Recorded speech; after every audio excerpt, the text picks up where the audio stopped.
기본 설계 하고 난 다음에 상세 설계하죠. 예? 기획, 타당성 조사, 그 다음에 기본 설계, 실시 설계라고 그러죠. 상세 설계, 실시 설계. 시공, 그 다음에 시운전, 인도, 시공하고 그 다음에 시운전 한번 해보고 잘 돌아가면 인도라는 거는 핸드오버 해준다는 얘기입니다. 발주처에다가. 그 다음에 발주처에서 그 시설물을 가지고 한번 업무를 해보고요. 그 다음에 유지관리하는 거예요. 그래서 이걸 갖다가 엔지니어링 콘스트럭터다 이런 말을 쓰는데요. 그래서 요 CM이라는 거는 건설 사업 관리라는 뜻이에요. CM의 내용이 뭐냐? CM의 뜻이 뭐냐? 그러면 건설 사업 관리다 이런 얘기예요. 그래서 CM의 종류에는요 두 가지가 있습니다. 그래서 CM4P라는 게 있고요. 그 다음에 CM 리스크 이렇게 돼 있어요. 그래서 CM4P는 발주자 대신에 대리인 역할을 하는 건설사업관리고요. 우측에 보시면 CM at risk라는 게 있는데 이걸 갖다가 위험형 건설사업관리다 이렇게 얘기해요. 위험형 건설사업관리. 그래서 이 CM4P와 CM at risk의 현장 차이점이 뭐냐? 그러면요 그 위에 있는 내용을 관리를 해주는 건데 CM4P는요 돈만 받고요. 그러니까 사업 발굴부터 유지관리 전 단계에 걸쳐서 컨설팅 하고요. 하는 그 내용에 대한 내용만 비용을 받는 거고요. CML 리스크, 만약에 벡텔에서 CML 리스크로다가 계열했다. CM이라는 건 일종의 계약 제도입니다. 사업 발굴부터 유지관리까지에 걸쳐서 그죠? 계약을 하는 겁니다. 그럼 100억에 만약에 벡텔에서 영종도 신고한 공사를 하는데 100억 불에 자기네들이 이 공사를 수주했다. 근데 그거를 CM4P로 했다. 이 얘기 무슨 말이냐면요. 시공을 하다가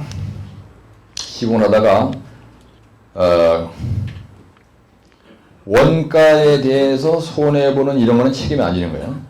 위험형 건설 사업 관리.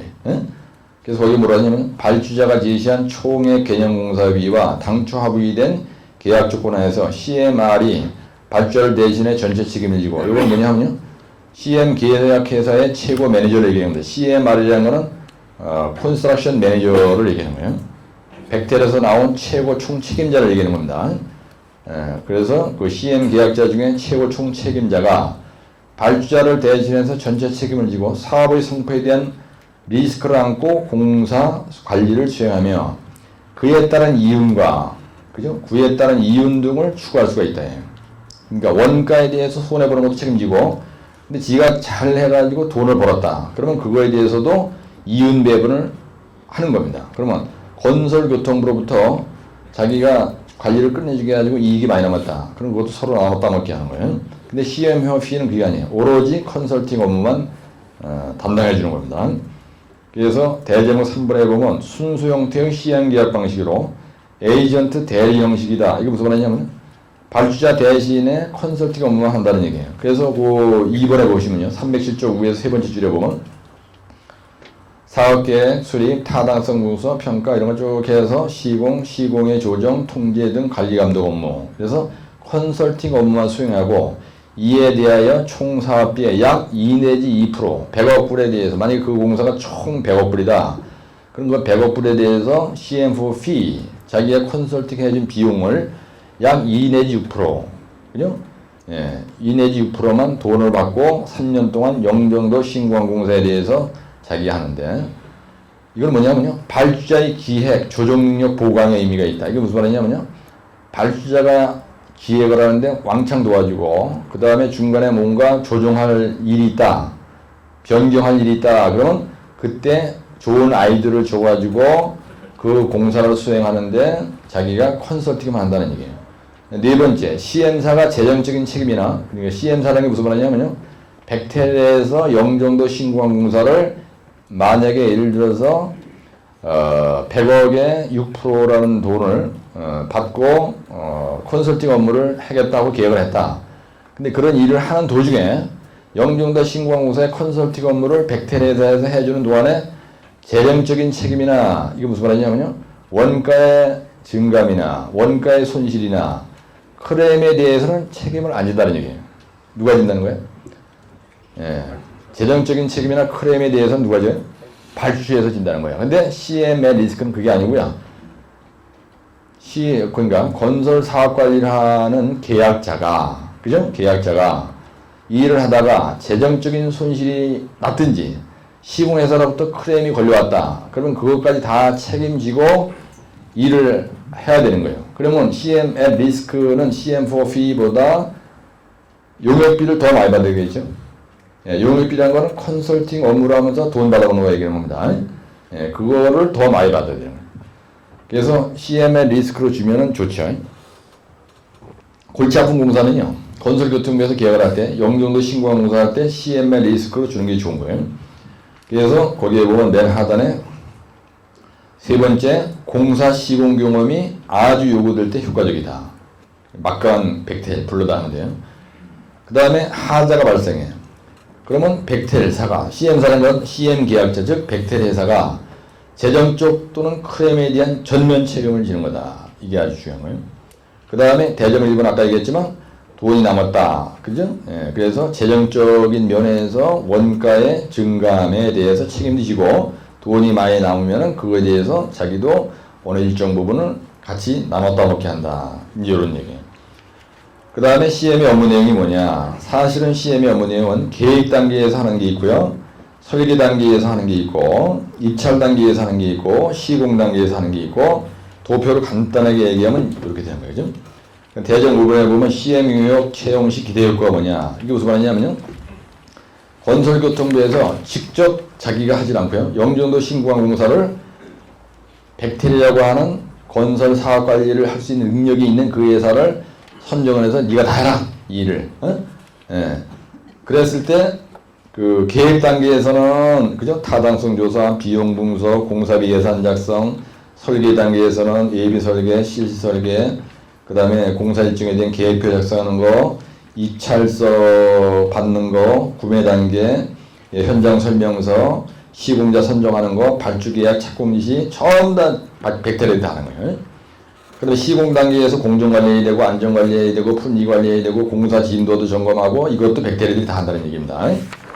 그 다음에 요렇게 했을 때 좋은 점이 뭐냐. CM으로 계약을 해서 이 일을 수행할 경우에 CM 용역 채용시키 될 거란 무슨 말이냐면요. 어떠한 사업을 백텔이라고 하는 CM 계약자한테 이름을 해서 용역비를 주고 일을 시켰을 때 좋은 점이 뭐냐 이겁니다. 국제 경쟁력이 확보가 되고요. 그 다음 두 번째는요. 설계 시공 병행 방식으로 일을 할 수가 있어요. 왜? 걔네들이 실력이 막강하기 때문에 설계와 시공을 동시에 하는 거. 설계 시공 병행 방식이 성수대교가 박정희 대통령 때 설계 시공 병행 방식으로 동아건설에서 했었어요. 근데 재수없어서 무너져가지고 난리가 났었는데요. 패스트 트랙 메소드라는 말은 설계 시공 병행 방식을 패스트 트랙 메소드라고 해요. 그래서 309쪽 맨 우측에 보시면요. 공사를 추진하는 방식에는 설계 시공을 따로따로 하는 방식이 있고요. 그 다음에 설계 시공 병행하는 건설 방식이 있어요. 그래서 이걸 갖다 패스트 트랙 메소드라 그래. 빠른 방법으로 간다는 얘기입니다. 패스트 트랙 메소드. 같이 하면 패스트 트랙 메소드. 예, 그래서 기존 건설 방식은 지금까지 우리가 보통 어떻게 했냐면 계획하고요. 설계하고요. 그 다음에 설계서가 확정이 되면은 입찰 붙여가지고 계약을 하고 시공 끝나고 나서 시운전하고 나서 이렇게 순서대로 일을 하는데 설계 시공 병행 방식은요. 기획과 설계와 시공을 동시에 나가는 거예요. 예? 예. 설계가 끝난 부분은 그때 다리빨에 세우고 그다음에 그렇게 설계와 시공을 동시에. 그러니까 공기 단축 및 비용 절감 효과도 있을 수 있다. 그래서 설계 시공 병행 방식으로 하는 건요. 공기 단축 및 비용 절감 효과, 긴급 공사를 요하는 경우에 우리가 설계 시공 병행 방식으로 해요. 근데 이거 잘못하면 하자가 날 수가 있겠죠. 이런 건 피하는 게 좋습니다. 절대로 이런 짓은 하지 않는 게 좋아요. 그래서 308페이지에 보면은 그 설계 시공 병행 방식이 가능하다. 공기 단축이 가능하다. 가치공학을 적용할 수 있다. 공사비를 절감할 수 있다. 의사소통이 원활하다. 그 다음에 프로젝트 기획 및 조정 능력이 향상된다. 여기서 조정 능력이라는 건 무슨 말이냐면요. 일을 하는 도중에 시공사와 그죠? 발주자 간에 어떤 갈등이 생겼을 때 막강한 실력자가 와서 일을 대리를 해주니까 좋은 아이들을 많이 줘가지고요. 시공회사와 발주자 간에 갈등이 없게, 크레임이 걸려오더라도 가급적 없게, 예, 그렇게 모든 거에 대한 그 조정 능력이 가능하다. 그런 얘기입니다. 그래서 시험장에 가면 이게 어떻게 나냐면요. CM의 업무 내용이 뭐냐, CM의 종류가 뭐냐, CM의 기대 효과가 뭐냐, 대전 5번에다가 CM의 장점 이렇게 써놓으세요. CM의 장점 이렇게 써놓으시면 돼. CM의 장점. 그래서 이걸 갖다 뭐라 하냐면요. 콘스트럭션이라는 콘스트럭션 매니지먼트라 해요. 이걸 갖다가 우리말로 바꿔보면 건설 사업까지다 이렇게 됩니다. 건설 사업을 관리하는 거다. 그럼 우리가 일반적으로 건설 사업이 뭐냐, 그죠? 예. 그럼 개요. CM이란, 그죠? CM이란 Construction Management, Construction Management고요. 즉 건설 사업 관리를 의미한다. 그럼 건설 사업을 관리한다는 건 무슨 말이냐? 처음에 뭐라고 했어요? 거기 도표로 되어 있었죠. 예, 이렇게 되어 있었습니다. 그래서 건설 사업 관리는 건 뭐냐면요. 처음에 뭘 발굴한다고 되어 있어요? 사업을, 여러분들 이거 안 외워도 알고 있죠? 예, 사업을 발굴하고요. 그 다음에 타당성 조사를 합니다. 예, 영종도 신고공사를 어디에다가 하겠다. 그 다음에 그거에 대해서 타당성 조사를 하고, 그 다음에 무슨 설계를 먼저 해요? 예? 예? 예, 기본 설계를 먼저 하고요. AB 설계를 하죠. 우리가 일반적으로 기본 설계를 대충 아웃라인 설계를 하고요. 그 다음에 늘 쓰는 실시 설계, 그죠? 예, 요거는 실제로 시공할 설계. 그래서 이걸 갖다 어떤 사람은 상세 설계, 이렇게 되는 거 상세 설계예요. 그 다음에 설계가 다 끝나면은 발주를 하죠. 예?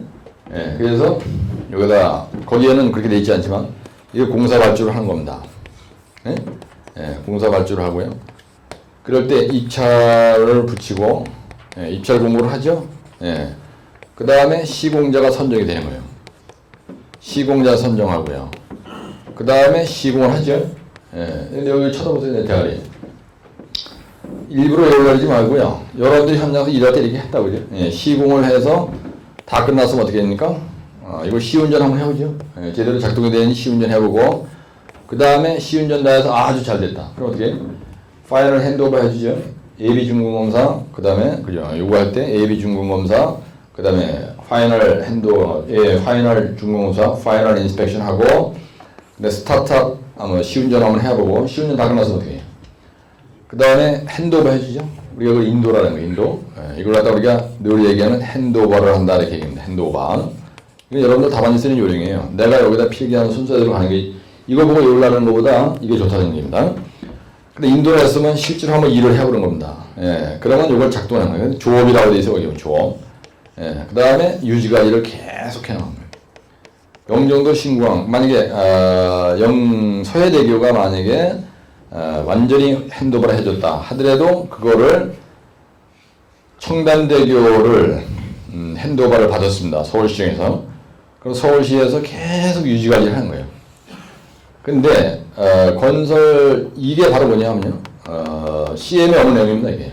네?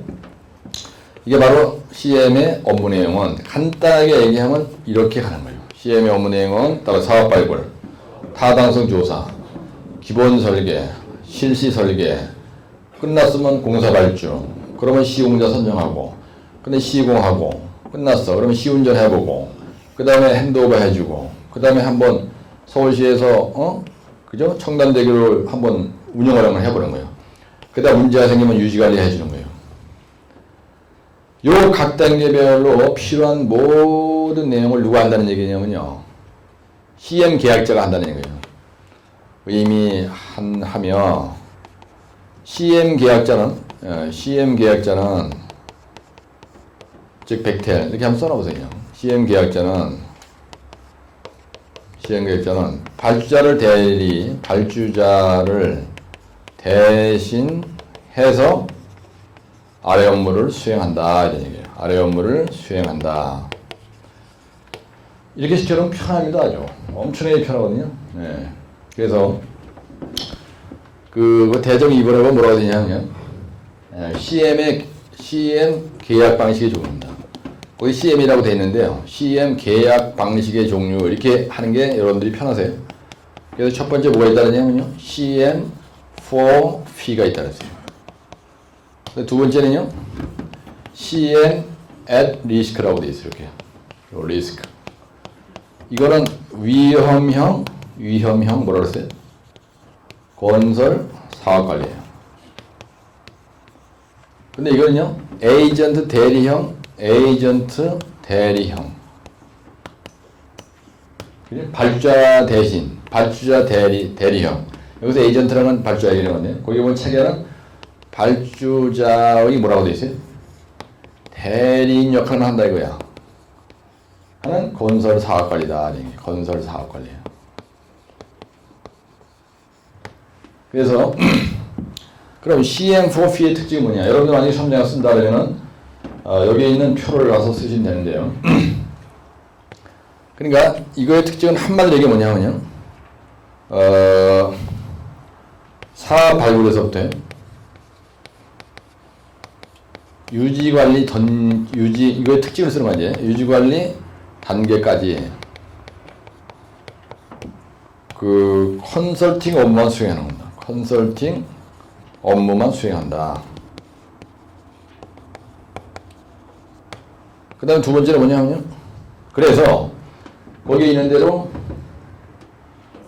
재정적인 부분이나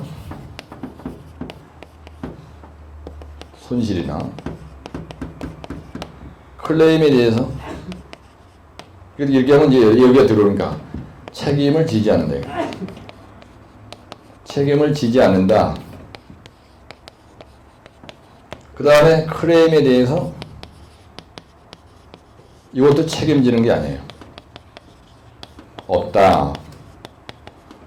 그 대신에 이거의 좋은 점은 뭐냐면 발주자를 도와줘가지고요. 기획이나 조정에 대해서 조정한 일이 생길 때 보강 능력이 있는 거예요. 보강 효과가 좋다. 보강 효과가 있다. 이런 얘기예요. 그 다음에 사업비는요. 총 사업비의 약 2 내지 6% 정도를 받는다. 이거 비용만 받고 그냥 컨설팅 업무만 수행한다는 얘기예요. 그러면 이걸 알았으면 이건 반대입니다. 그렇죠? 그래서 요거는 이게 요령인데요. 요거까지 나가는 겁니다. 요 CM4P에 대해서 특징을 쓸 때 1. 발주자의 대리형은 건설 사업과를 이루어서 두 번째 사업 발굴 유지관리 단계까지 컨설팅 업무만 수행하고 그 다음에 재정적인 손실에 대한 책임 안 지고 클레임에 대해서 책임 안 지고 발주자를 도와서 기획 보강 능력이 있다. 그 다음에 위험은형 이거래요. CM의 리스크 그런 거 보면 여기 말숙이 여기 있는 거거든요. 현장에서 일할 때 위험을 안는다 이런 얘기는 사실은 재정적인 면이나 돈과 관련된 문제나 클레임밖에 없어요. 리스크를 안는다는 거는 말아먹는 거니까. 그래서 이거는요 위험형 건설 사업 관리로서 이렇게 되는 거예요. 2번 이거 반대입니다. 사업 발굴 유지관리 단계까지 가는 도중에 그죠? 도중에 뭐가 책임진다고요? 재정적인 측면에 대해서 책임을 지고 그 다음에 원가의 그죠? 이윤 분배도 받아먹을 수가 있고 그 다음에 세 번째 클레임에 대해서 책임져야 하지. 클레임에 대해서 우리가 책임도 지고 진다. 근데 비용은 이거보다 커져요. 뭔 반지 모르지만 이 대가 그죠? 용역비는 여기 쓴 거 용역비는 이거보다 비싸게 시작했어요. 용역비는 CM 뭐보다 커? CM4P보다 크다 이거예요. 그죠? 네, CM4P보다 대가를 많이 받을 수 있다. CM4P보다 크다 이렇게 가는 거예요. 이거 한 페이지입니다. 그래서 내가 지금 중립에 쓰고요. 그런데 대점 3번에 보면요. CM 계약 방식의 효과, 특징, 똑같은 말이거든요, 이거. 네? 거기 보면 기대 효과라고 써 있어요. 근데 시험 얘기하는데 출제자가 뭐라 하냐면요. 기대 효과라고 한 거라고요. 이걸 갖다가 특징이라고 놨다. 같은 얘기합니다. 그래서 세 번째. CM의 업무 내용이 뭐냐, 이거예요.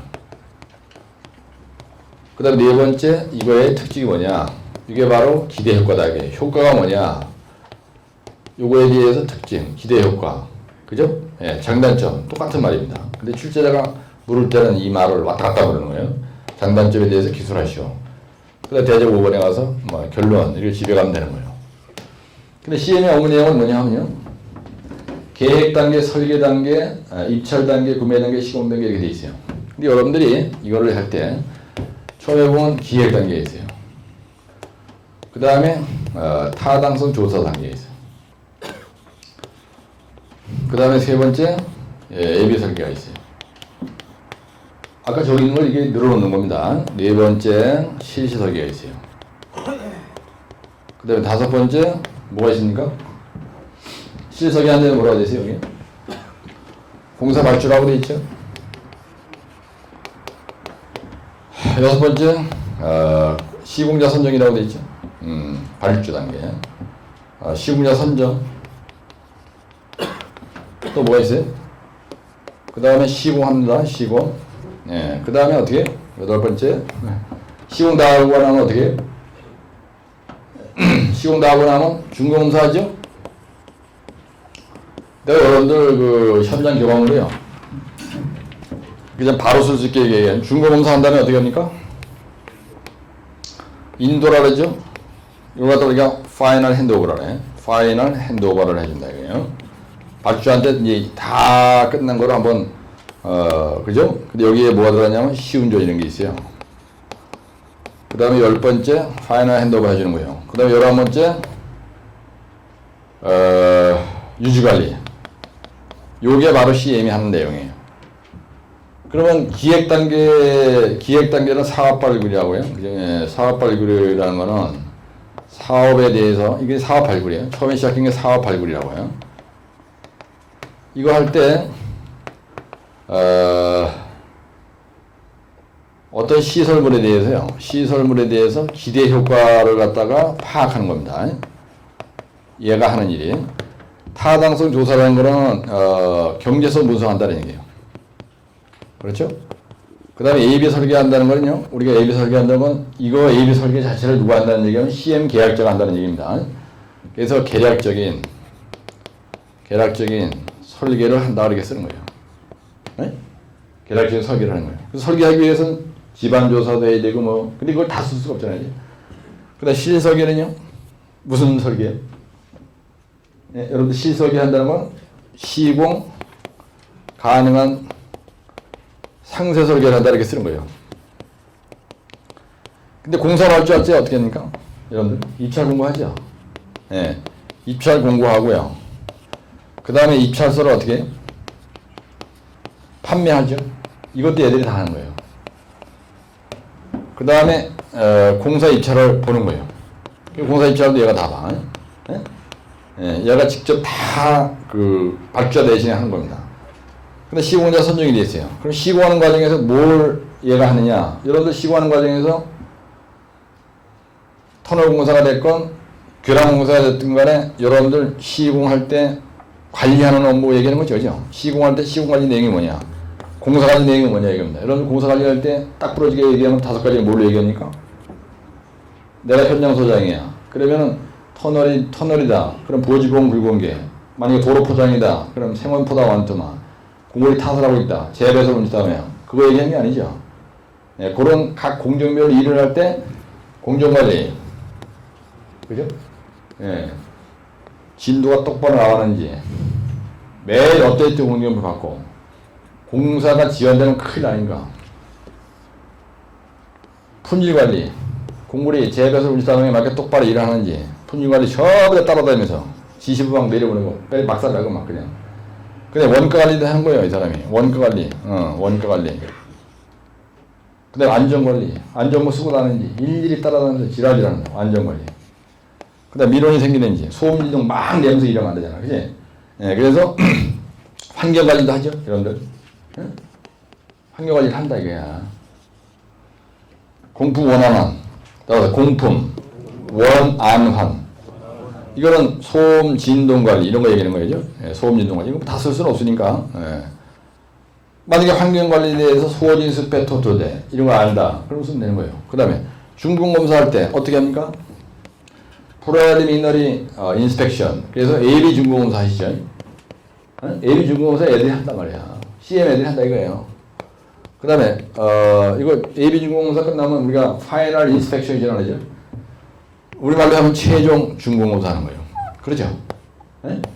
여기 상세한 내용을 뭐 쓰면 말 안 하죠. 근데 시운전할 때 애들이 어떻게 했냐? 시운전 계획서를 내야 됩니다. 그렇죠? 그래서 우리가 이걸 스타트 업 스케줄이라고 해요. 예, 그래서 시운전 계획서를 감염 후 수행 침수해 보면 시운전하기 며칠 전에 시운전 계획서를 제출해서 발주의 승인을 받고 시운전을 해야 된다. 시운전 계획서를 검토하는 거예요. 누가? CM 계약자가 시운회사로부터 받아가지고 파이널 핸드오버 이럴 때 영어로 다 잘난 척하는 거예요. 파이널 핸드오버 요거 할 때 제출할 서류에 목록이 있습니다. 이걸 다 챙겨요. 시행계획자. 여러분들 파이널 핸드오버 할 때 발주한테 넘겨줘야 될 게 뭐냐면요. 준공 뭐를 넘겨줘야 돼요? 도면. 준공할 때 시방서가 있어요. 이거 다 넘겨주는 거죠. 그 다음에 준공할 때 O&M 매뉴얼이라 그래서 유지관리 지침서를 남겨줘야 된다. 그래서 오퍼레이션 앤드 메인티넌스 매뉴얼. 그래서 유지관리 매뉴얼. 오퍼레이션 앤드 메인티넌스 매뉴얼. O&M 매뉴얼이라 그래. 유지관리 책자를 넘겨줘. O&M 매뉴얼도 줘야 되고요. 기타 스페어 파트 같은 거 전부 다 넘겨줘야 되죠. 예? 파이널 핸드오버 할 때 스페어 파트 만약에 펌프다, 그죠? 예, 그럼 펌프에 들어간 나사 그 다음에 여러 가지 종류가 많다고. 그리고 스페어 파트를 계약서에 있어요. 이 공사에 대해서 준공할 때 스페어 파트는 어떤 거를 발주에다가 전부 다 챙겨가지고 매뉴얼하고 같이 포함해서 줘야 된다. 이런 말이 있습니다. 근데 유지관리는 뭐냐면요. O&M 매뉴얼 또 한번 쓰는 거예요. 오퍼레이션 유지관리 매뉴얼. 유지관리 지침서가 그러죠. 예. O&M 매뉴얼. 우리말로 하면 유지관리 지침서. 유지관리 지침서를 제출해야 된다. 이런 얘기예요. 근데 내가 지금 이렇게 설명하는 내용이 여러분들이 더 이해하기 쉽죠. 여기 책에 있는 거 막 외우는 것보다. 예? 그러면 여러분들이 요 대제목만 알고 있는데 이건 저기서 외운 거예요 벌써. 그죠? 예. 이건 뭐 다 알고 있는 거예요. 그런데 이거에 대해서 상세하게 구라치는 거는 평상시에 경험으로 얼마나 가능하다 이거야. 근데 여러분들 여기서 공사 발주할 때 입찰 공고하고 현장 설명도 해야 되고 뭐 이런 거 다 하시잖아요. 예. 근데 입찰서 판매한다는 건 여기에서 도면과 시방서도 판매 다 하죠. 사오자 나서 도면도 사오고 시방도 사오죠, 그죠? 이런 거 다 알고 있는 거 아니지? 이건 다 계약 도서라는 거 아니에요, 이게. 예. 그러면은 여러분들 준공 검사할 때 어떻게 한다는 거? 내용 뭐가 있다. 뭐 화이나 인도 할 때 어떻게 한다. 근데 감용 수행 진도에 보면요. 예비 준공 검사는 준공 일자 며칠 전에 하게 돼 있어요. 예? 예? 크게 한번 얘기해 보세요. 2개월이요? 확실해? 90일이지? 예? 며칠에? 90일? 예. 최종 준공, 그러니까 준공 날짜 90일 전이죠? 맞아요? 2개월이 아닌 것 같은데? 2개월이? 예, 60일? 60일 이렇게. 이거 있어, 감염수행 심사에. 시운전 계획서는 시운전하기 며칠 전에 내기로 있죠? 며칠 전에? 예? 단장님. 15일 전에? 예, 요건 시운전 계획서 시운전 15일 전에. 15일 전에 내기로 있고. 그렇죠? 그 다음에, 준공 서류에 포함되는 내용은 준공되면 중앙지방에서 뭐 오퍼레이션 스페어 파트 이런 거죠. 예. 아시겠죠? 일성계 얘기해. 그래서 내가 조금 한번 얘기를 하면요. 제가 제 경험을 한번 얘기해 보겠습니다. 제가 사우디에서 KFIA라고 하는 거를 31살 그 어린 나이에 킹 파우드 인터내셔널 에어포트. 그래서 사우디의 국왕의 이름이 킹 파우드예요. 이 친구의 이름을 따가지고 국제공항공사를 했는데요. 이거를 CM 계획자가 누구였었냐 하면요. 내가 이 얘기를 하면 여러분들 CM이라는 게 뭔지 금방 아실 거예요. CM 계약자가 사우디 정부가 있어요. 사우디 건설부가 있다. 얘들이 사우디 정부에서 CM 계약자 선정을 누구를 했냐면요. 미국의 벡텔이라고 하는 막강한 그죠?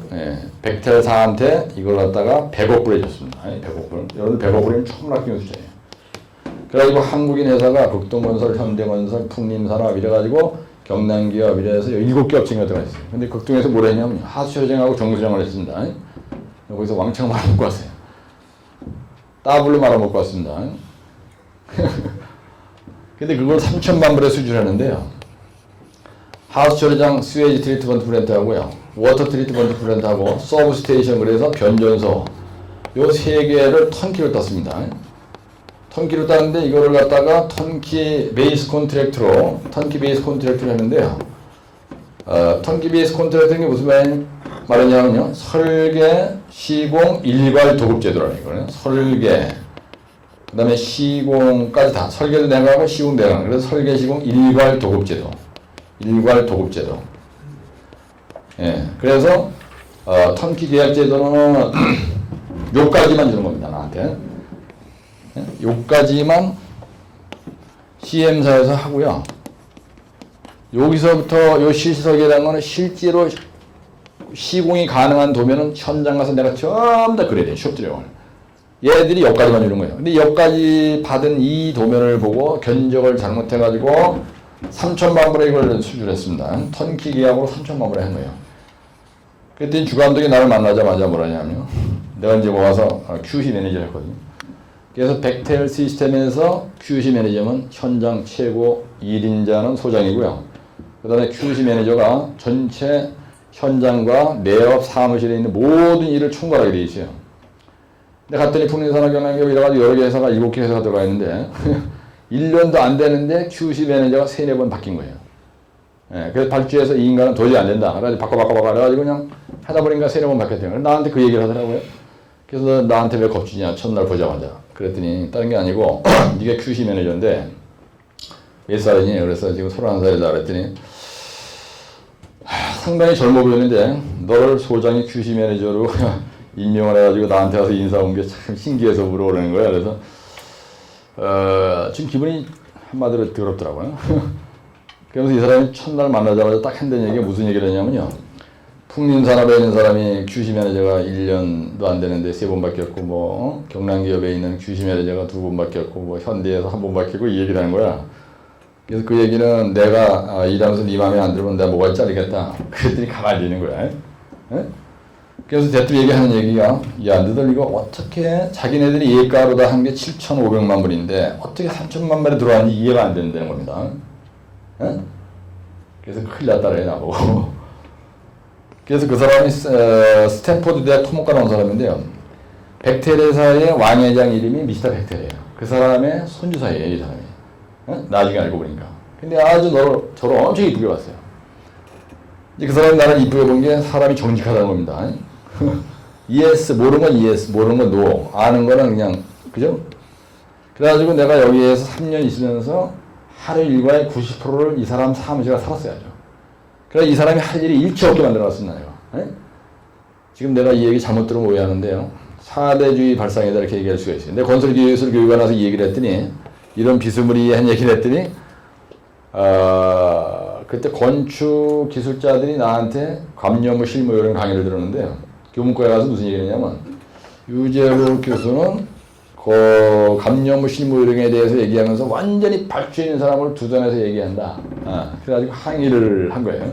그래서 교무과장이 나한테 그 얘기를 하더라고요, 원장님이. 그래서 그 다음 시간에 딱 들어가서 내가 아주 부연 설명을 자세하게 해줬어요. 무슨 얘기냐면은, 어떤 일을 하든 간에 시공사가 있고, 그 다음에 감리자가 있고, 여기에 발주자가 있는 거예요. 예? 근데 발주자가 할 일이 많다. 이 얘기는 시공자가 사실은 잘못한 거예요. 그죠? 발주자가 할 일이 많다는 거는 데이터를 제대로 안 챙겨줬다는 얘기입니다. 시공자가. 그 다음에 감리자도 마찬가지로 데이터를 제대로 안 챙겨줘가지고 이 양반이 담당자가 할 일이 많은 거야. 그러면 시공자한테 좋을 일이 없어요. 그죠? 그러면 현장이 잘 안 굴러간다는 얘기예요. 그래서 여기가 사례니까 백텔 직원들이 나보고 그러냐면요. 유재 미스터 유는 백텔 직원인지 극동 직원인지 구분이 안 되는 거야. 그래가지고 엄청나게 친해지냈어요.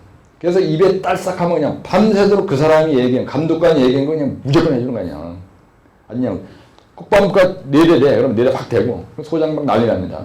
아, 이건 촉인데 잘못해서 찍히면 큰일 나지 않습니까? 근데 내가 보니까 주감독이 하는 얘기가 상당히 타당성이 있으니까, 발주자가 발주자를 대리인해서 컨스트럭션 매니저로다가 나와서 이 사람들이 전부 다 여기서부터까지 일을 다 하는 건데, 근데 우리 직원들한테요, 설명을 쫙 했어요. 얘들 시스템은 이런 거다. 그래서 얘들이 100억 불에 킹파우드 국제공항사를 수주를 받아가지고 여기에서부터 여기까지 모든 일을 백텔에서 하는 시스템으로 일을 한 거니까 국내에서 일할 때 건설교통부에서 나와 있는 감독관이 나한테 얘기하는 것처럼 그런 분위기를 듣고 얘들을 우습게 알고 중간에 감리자 역할을 하는 거 아니에요. 사실은 우리가 봤을 때는 그렇죠.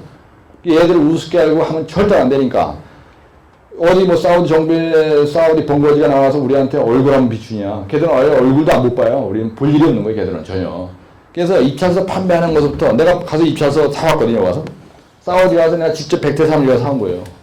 갔더니 벌써 일도 하기 전에 500명이 앉아있더라고. 백태 직원이 500명이 앉아있는 거예요. 사무실이 어마어마해. 현장에 딱 차려놨는데요. 가보니까 우리 본사 극동 빌딩 분위기는 저리 가라야. 안에 사무실 끝내주게 해놨어요. 그냥. 웨어하우스 뭐 자재창고 그냥 쫙 뛰는데 그런 데가 이제 물어본 거예요.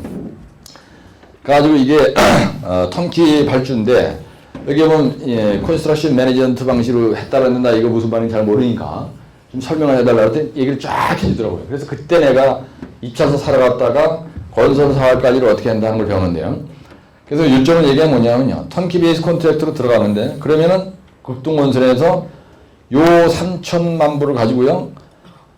하수처리장, 정수장, 변전소에 대해서 설계, 시공을 다 우리가 해야 되는 거예요. 그 다음에 입찰서 내에서 3천만 불 했다 그러면 실제로 1억 불이 들어가더라도 3천만 불 가지고 일을 끝내요. 절대로 중간에 뭐 변경됐다 말이 안 되는 겁니다. 그러니까 이 턴키에 대해서 강함을 모르고 우리가 쏜 거예요, 돈을. 그래서 여기서 정확히 답을 말아먹고 왔어요. 완전 만약에 이게 3천만 불이 아니고 1억 불짜리 공사인데 잘못했다. 큰일 나는 겁니다, 여러분들. 우리나라에서 지금 사우디 나가서 망한 회사가 여러 개 회사가 있어요. 턴키 잘못 손대가지고. 해외공사 턴키 잘못 손대면요. 우리나라 여기서 뭐 턴키 하다가, 내가 3천만 불에 쌌는데 서울시청에 대고, 이거 내가, 보니까 말이지, 이거, 내가 할 일이 아닌데, 서울시청 감독관 당신이 왜 나하고 이거 하라냐. 이런 소리 하면 안 돼요. 어쨌든 간에 하수처리장, 그럼 하수처리장이 빡빡 돌아가게 만들어놔야 돼요. 용량에 대해서만, 하수처리장 용량이 얼마다, 그거만 알려주지, 여기. 기본 설계에서는요. 이건 대충 설계야. 근데 이거 확실하게 모르고서는 어물쩡하게 대충 도면도 확실하게 안 그려보고 이거 실설계 안 해보고 경험 없는 사람이 들어가면요. 조지는 거야. 이게. 애들이 하는 이유가 뭐냐면요. 이걸 하는 거야. 내가 아까 얘기했죠. 여기서.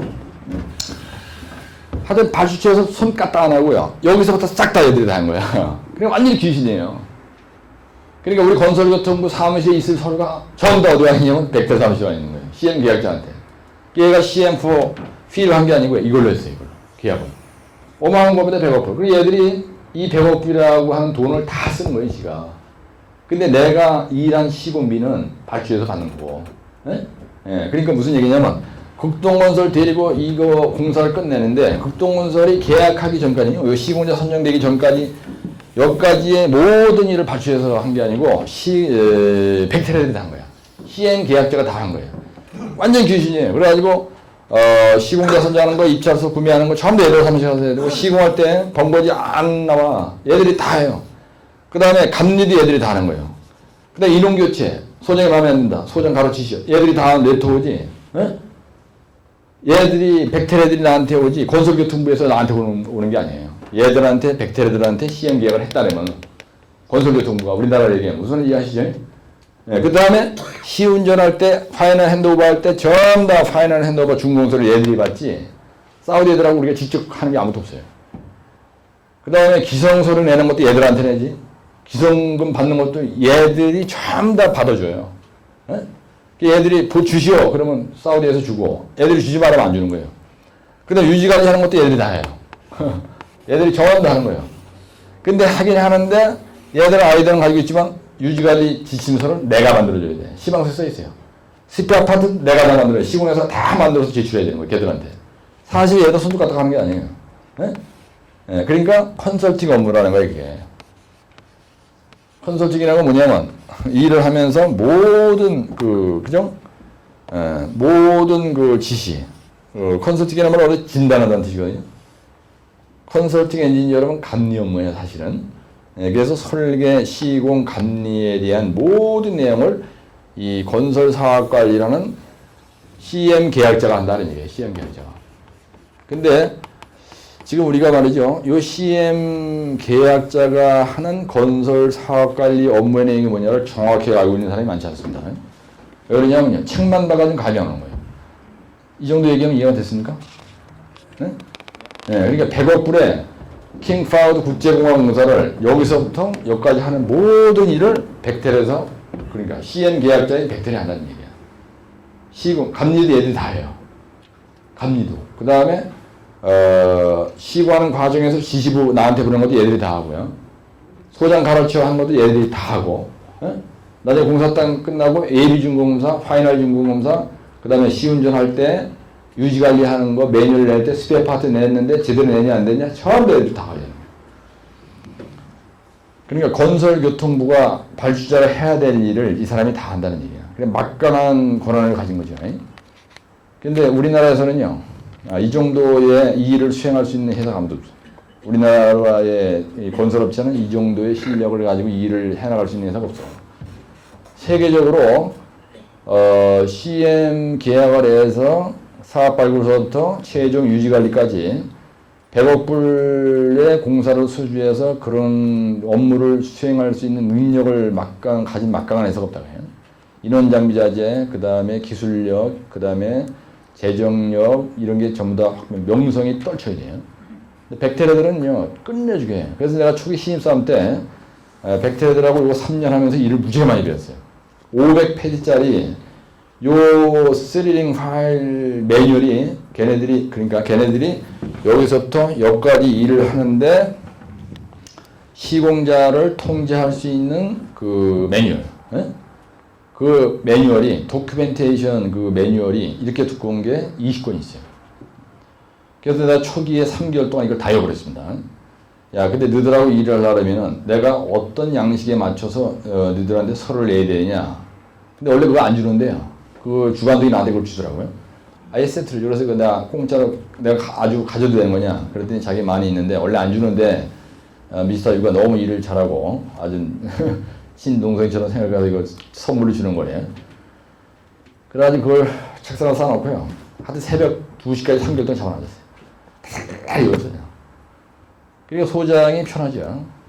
소장님이 아주 발주하기 관계는 매끄럽게 내가 그냥 나이 어려도 영어도 좀 하고 이렇게 부련히 돌아다니면서 막 말씀 안 피고 막 하니까 너무 해피하게 돌아가는 거예요. 그래서 그때 내가 주임이었는데요. 일을 엄청 많이 배웠어요. 걔들 따까리 노릇 해야 되니까 모르면 안 되잖아요. 그러니까 현장을 모두 파악해야 되고 사무실에 이루어지는 거 숍드링 그린 거 전부 다 내가 보따리 그냥 차려다 실어나는 거예요. 숍드링 그려가지고. 그래서 그 짓을 한 3년 하고 나니까 거기에서 일을 무지하게 많이 배웠어요. 아, 얘들이 현장 관리하는 거는 이런 식으로 하는 거구나. 그래서 그때는요, 백달 사무실 가서 하루 종일 살다 보니까 잠자다 잠꼬대를 영어로 하는 거예요. 그래서 룸메이트가 유재욱이는 자다가 잠꼬대를 영어로 하는 거예요. 그냥 하루 종일 영어로 씹을 대니까 기억해가지고 한 2개월, 3개월 동안은요, 이게 바로 이게 한글, 우리말로 말이 전하는 게 아니고 회사 본부에서 견적부에 있는데 거기서 기록해가지고요. 이 먼저 말이 전하는 게 영어가 먼저 전하는 거예요. 이게 습관이 돼가지고 하루 3년 동안 걔들 사무실에 살았으니까. 그래서 그때 추억이 사실은 저한테는 아주 화려한 그 시절이었어요. 3년 동안. 그때 완전 미쳐가지고 일을 했습니다. 그 젊은 나이에 또 영어도 잘하고 막 소장도 이쁘다라고 그냥 발주해들 가면 막 이쁘다니까 그 어린 나이에 허파에 바람이 들어가지고 줄똥 살도 모르고 한 거예요. 잘한다 하면 그냥 너무 그냥 사람이 그냥 가잖아요, 맛이. 그래서 이제 그때 3년 기간이 내 인생에는 아주 그 추억도 많고요. 고생도 했고, 그때 몸무게가 내가 원래 한 78kg 나왔었거든요. 그런데 보면 호리호리 보이잖아요. 예? 근데 지금 57.5kg에 내가 몸무게가. 예? 뼈다가 좀 굵어서 그렇죠. 그때 78kg가 57.5로 빠진 게 지금까지 밥 먹으면은 500g 올라가. 그다가 밥 처먹고 3시간만 딱 지나가 또 한 번 싸면은 내려 57.5. 그걸 갖다 25년 동안 유지하는 거예요. 그 몸무게가 움직이지 않습니다. 저는. 저 신기합니다. 아무리 처먹어도 살이 안 쪄요. 그때 사우디 가서 골병 들어서는 것 같아요. 내 생각에는. 그래서 건설사학까지는 어느 정도 이해하셨죠? 예, 근데 이거는요, 1차 시험에서 안 나더라도 면접 가면 꼭 물어봅니다, 여러분들. 따라 CM의 fee, CM의 리스크, CM의 업무 내용. 감이 오시죠? 예, 그 다음에 CM의 기대 효과는 내가 여기다 안 썼는데 지금. CM의 기대 효과는 뭐예요? 아, 썼나요, 아까 참? 예, CM의 기대 효과는 뭐라고 했어요? 국제 경쟁력이 확보가 되고 설계, 시공, 병행이 가능하고 공기단축이 가능하고 공사기부가 절감되고 의사소통을 원활하게 할 수가 있다. 왜 의사소통이 원활해? 308페이지. 의사소통이 왜 원활합니까? 네? 아니 CM 계약자인 백텔 회사가 실력이 막강한 거예요. 네? 기술력 막강한 거야. 그러니까 여기서 의사소통은 누구와의 의사소통을 얘기하는 거예요? 시공자와의 의사소통을 얘기하는 겁니다. 그렇죠? 예? 예. 의사소통이라는 건 커뮤니케이션인데 시공자와의 의사소통에서 내가 엉길 일이 없다는 얘기예요. 왜? 막강한 실력자를 대리인으로 딱 앞세워놓고 내가 일을 하기 때문에 얘들한테 대대로 죽어요. 예. 우리나라 기술력 가지고 와서 헛소리 하면요 완빵에 가는 거야. 그 다음에 조정 능력, 프로젝트를 기획하는 및 조정 능력이 가능하다. 이게 뭐냐면요. 설계 변경도 아주 매끄럽게 잘하고 크레임이 생겼다. 그러면 발주자와 시공자 사이에서 얘가 코디네이터 역할을 잘한다 이거예요. 우리가 여기서 조정 능력이라는 건 뭐냐면요. 그 다음에 CM의 효과. 조정 능력이다. 이거는 코디네이션을 잘해요. 코디네이션을 잘한다. 이거 역할하는 걸 갖다가 우리 조력자, 도와주는 자. 그래서 이걸 갖다 우리가 얘들은요, 코오디네이터라는 말이 있어요. 코오디네이터. 내가 코오디네이터 역할을 얘들하고 극동과 백테리들 사이에서 코오디네이터 역할을 QC 매니저 입장에서 했다는 겁니다. 아까 내가 얘기한 게. 그 다음에 여기에 의사소통이 원활하다. 이게 의사소통은. 그러면요, 커뮤니케이션이 좋다. 그럼 커뮤니케이션, 누구와의 커뮤니케이션이냐면요. 영어로 얘기하면 between owner and contractor 얘기하는 거예요. 시공자, 예. 계약자인 시공자와 발주자를 우리가 오너라 해요. 발주자 사이에 어떤 문제가 생겼을 때, 그래서 이거는 for 뭐냐면요, for claim이나 예? 어떤 민원이 생겼다든지 어떤 공기가 지연됐을 때 예? 어떤 그 문제점에 대해서 문제점에 대한 문제점에 대한 해결을 할 때 이런 방안을 얘기할 의사소통에 대해서 얘들이 잘하니까 이게 좋다. 구체적으로 얘기해요. 그 다음에 설계, 시공, 병행 방식이 가능하다. 왜? 실력이 막강하니까. 패스트 트랙 메소드를 운영할 수가 있다. 이게 운영이 가능해요. 이건 요령인데요. 설계, 시공, 병행 방식으로 우리가 사업을 수행할 수 있다는 얘기예요. 여러분들 다반이 쓰는 요령은요. 패스트 트랙 메소드가 뭔지를 알고 있어요, 여러분들이. 그래도 이건 우리말로 설계, 시공, 병행 방식이 가능하다. 이렇게 표현할 줄 아는 게 논문 쓰는 요령입니다. 그 다음에 이거 의사소통도 마찬가지예요. 여러분들 막연하게 그냥 의사소통이 원활하다. 그러면 의사소통이 무슨 의사소통인지 모른다고. 그렇죠? 그래서 가순절에게 표현을 이렇게 해주라는 얘기예요. 크레임이 생겼을 때. 그 다음에 이게 CM의 기대 효과가 뭐라고 그러세요? 거기 뭐라고, 나머지 기타 뭡니까? 응? 나머지 기타는요, 공정관리. 그 다음에 품질관리. 그 다음에 원가관리. 이거 누구 입장에서 본 겁니까? 이게? 여기서 그 CM의 기대 효과는 시공자 입장에서 본 거야? 발주자 입장에서 본 거예요? 네? 네, 발주자 입장, 오너, 발주자 입장에서 봤을 때, 봤을 때 CM 계약자를 앞세워서 일을 하면은 봤을 때 장점이 이런 게 있다는 얘기예요. 기대 효과란 말은 시공자 입장이 아니고 맞죠? 예. 네. 이 계약을 한 놈은 저 발자니까 분유관리가 용이하다 이거예요. 이 사람을 앞세워서 일하니까 이 사람을 앞세워서 일을 하니까 분유관리를 하는데 아주 편해. 누가 편하다는 거예요? 발자가 편하다 이거야. 쌀딱하게 한다 이거야. 뭐 너무 잘하니까 요거 용이한 거예요. 원가 관리가 용이한 거예요. 안전 관리 끝내주게. 얘들 아침 저녁에 출근할 때 라이트 안 켜고 가면요 전부 수업시까지 못 움직게 해요. 내가 고대에 와서 저 단장할 때 했으니까 소장들이 얼마나 힘들겠어요. 근데 나 같은 놈 단장으로 만나면 끝내줘. 해피한 거야 아주. 내가 설계 굉장히 잘하거든요 아주. 환경 관리하는 거예요. 근데 이렇게 쓰고 나면 공정 관리가 용이해. 근데 여기다 여러분들이 가로 속에다가 프로그레스 컨트롤 만약에 이렇게 표현했다고 생각해보세요. 영어로. 그 다음에 퀄리티 컨트롤이라 해요. 영어로 퀄리티 컨트롤. 옆구리가 비어있는 것보다 코스트 컨트롤이라 합니다. 여러분들 이거는 알고 있는 게 좋아요. 코스트 컨트롤. 그 다음에 세이프티 컨트롤이에요. 세이프티. 이건 형용사. 세이프티 컨트롤. 그 다음에 environmental 컨트롤이에요. 환경관리를 environmental 컨트롤이라고 얘기합니다. 컨트롤은 아주 용이하다 이거 이게.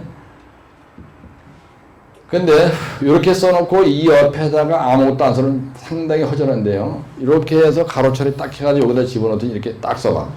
그럼 답안지가 진짜 폼이 나는 거예요. CM 계약 제도의 특징, CM 업무의 CM 계약 방식에 이게 CM의 효과라면 띠가 합니다. 이거 갖다 CM 계약 방식이에요 그냥. 계약 방식의 종류에는 CM 계약 방식이 딱 들어간다니까. 그래서 그건 계약 제도 방식이 하나다. 그래서 이렇게 딱 하면 되는데 이 정도 설명하면 뭐 거의 머리에 들어갈 것 같아요. 그죠? 그래서 CM은 선배님들이 실질적으로 그저 310쪽에도 보면 업무 내용에 대해서 있는데 그건 외우지 마시고요. CM의 단계적 업무 내용은 별도로 써놨는데 한번 읽어만 보세요. 310쪽에 있는 거는 그냥 이거 70회 때 한번 나왔습니다. 69회 때 뭐가 나냐면요. 69회 때는 CM의 리스크가 시험이 나왔어요. 그 다음에 70회 때 시험에는 이게 뭐가 나왔냐면요. CM의 업무 내용이 나왔어요. 그러면 내가 지금 얘기한 이 내용만 알면은 여러분들 시험 나서 얼마나 쓸 거 있겠죠? 그래서 CM에 대해서 내가 오랜만에 선생님들한테 말씀을 드릴까요?